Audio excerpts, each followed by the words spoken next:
ஆண்டவர் என்னிடத்திலே நம்மிடத்திலே எதிர்பார்க்கிறது ஒன்றே ஒன்றுதான்.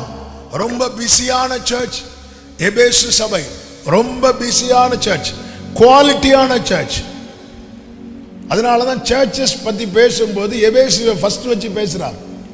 எபேசு சபைக்கு தம்மை அறிமுகப்படுத்துகிறதே குத்து விளக்குகளின் மத்தியில் உலாவுகிறவர். அப்போ தேவன் உலாவுவதற்கு என்னெல்லாம் சர்ச்சில் பண்ணணுமோ அது எல்லாமே செய்யற சபை. எல்லாம் ரைட்டு தான்ப்பா, எல்லாம் சூப்பர். ஆனாலும் உங்ககிட்ட எனக்கு ஒரு குறை உண்டு. என்ன ஆண்டவரே? அன்பு இல்லைன்னு சொல்லல,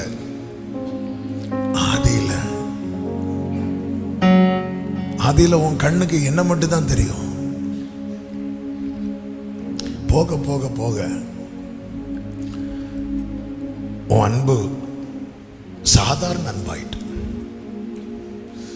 சுனேமியால் சொல்லுகிறான், என் நேசத்தின் உச்சிதத்தை நான் கொடுப்பேன். என் நேசத்தை கொடுப்பேன் என்றல்ல, என் நேசத்தின் உச்சிதம், my finest love, the best. நேசத்தை கொடுக்கிறதுக்கும் நேசத்தின் உச்சிதத்தை கொடுக்கிறதற்கும் என்ன வித்தியாசம்? நேசத்தை கொடுக்கிறவன் அவருக்கென்று எதையாகிலும் செய்வான். நேசத்தின் உச்சிதத்தை கொடுக்கிறவன் எது அவருக்கு பிரியமோ அதை மட்டும் செய்வான்.